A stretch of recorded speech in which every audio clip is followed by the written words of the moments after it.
la casa y después además alquilan las habitaciones y se ganan un dinerito. Jorge Vázquez, Jorge, ¿cómo estás? Hola, ¿qué tal? Buenas noches, encantado como siempre. Hola Jorge, hemos analizado en profundidad este asunto, pero estoy leyendo que tiene 3 hijos y que el dueño denuncia que tiene que vivir en estos momentos de alquiler. Seguramente tú nos puedes hablar de ese aspecto. Yo sinceramente pensaba que el tema de la Ocupa Beyoncé iba a ser el tema estrella, ¿no? Iba a tener el ranking número 1, y esto de luego es todavía más surrealista que el de Beyoncé, porque efectivamente pues ocupar una casa y encima alquilarla pues no tiene nombre, ¿no? Pero como digo, yo tengo 2 dudas y me gustaría comenzar por la primera de ellas, y creo que antes debería hacer un pequeño repaso a diversos conceptos jurídicos que a veces se mezclan en esta materia, que es un poquito farragosa, el tema de la ocupación.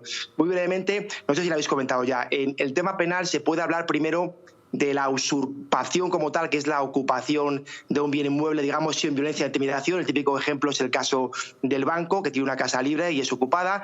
También tenemos el allanamiento de morada, que no tiene absolutamente nada que ver con la usurpación. Se trata de la ocupación de la primera o de la segunda vivienda, el concepto morada que todos conocemos. Y si nos vamos a la parte civil, podemos hablar ya de la figura del precarista, que es una creación jurisprudencial, es quien no tiene título y quien no paga merced. Imaginemos, por ejemplo, un familiar que entra en la vivienda y no se quiere ir, por ejemplo, un amigo, para que nos entendamos. Luego estaría la figura del inquiocupa, que también hemos hablado en tu programa. En este caso sí se tiene título, se paga merced inicialmente, pero posteriormente circunstancias sobrevenidas hacen que no pueda pagar el alquiler o simplemente le expira el contrato y no se va. Y luego estaría una categoría que vamos a acuñar en este programa, la vamos a denominar, a ver si tiene éxito el día de mañana, el caserocupa, que sería un caso como el que tenemos sobre la mesa, que es una persona que ocupa y además se lucra alquilando o subalquilando a su vez esa vivienda ocupada. Como digo, ya aquí veo 2 problemas jurídicos importantes. Bueno, jurídicos, yo así lo veo, al menos leyendo la noticia. El primero viene de la propia declaración del propietario, que dice que en el año 2020 había comprado la vivienda.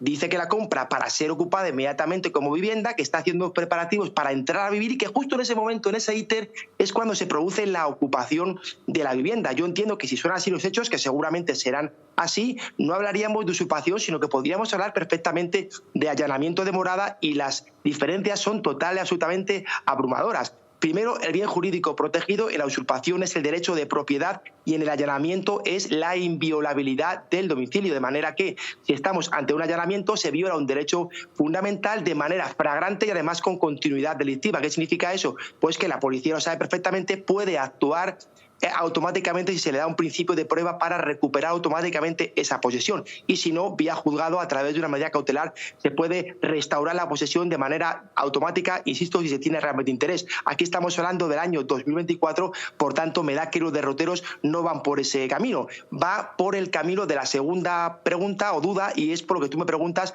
por el tema de la vulnerabilidad. Seguramente esto se ha encauzado por la vía civil. Nos tenemos que remontar al Real Decreto 11/2020 de estado de alarma y de anticrisis por el tema del COVID. Se ha ido prorrogando año tras año hasta el Real Decreto 8/23, que lo que hace es suspender los lanzamientos hasta diciembre del año 24. ¿Qué ocurre? Que al parecer este propietario dice que su ocupa está alegando vulnerabilidad, pero que él es el que es más vulnerable porque tiene 3 hijos. Por tanto, nos tenemos que acuñar al término vulnerabilidad. Ya sabemos, hablamos de ERTES, de desempleo, hablamos de rentas por debajo de 3 veces el IPREN, número de hijos, no tener vivienda, etcétera. ¿Qué ocurre aquí? Que en el incidente de vulnerabilidad, ya lo comentamos en tu programa otra vez, también se escucha al arrendador o al propietario para ver si él también está en causa de vulnerabilidad. De manera que se pone sobre una balanza la vulnerabilidad de uno o de otro y se toman medidas, incluso se puede compensar las rentas, dice la ley, en el caso de que sea más favorecido el interés de protección del propio propietario. En el caso que estamos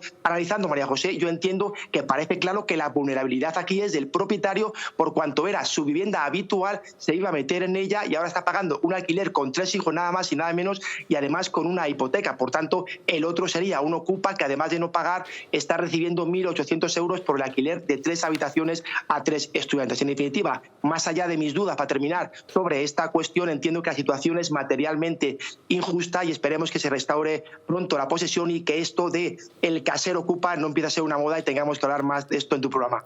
Bueno, pues nos vamos a quedar con el término caseroocupa, efectivamente, porque comentábamos que lamentablemente esto empieza a ser habitual. Recuerda el caso del Caradura, lo comentaba al inicio del programa Jorge, que en la Feria de Abril de Sevilla el tío tiene ocupada una casa desde hacía más de un año y se dedicaba ahora en la Feria de Abril de Sevilla, en el pasado mes de abril, a alquilar habitaciones extranjeros. ¿Tú te imaginas el pastón que sacaba este individuo, repito, bajo el paraguas de la protección del gobierno?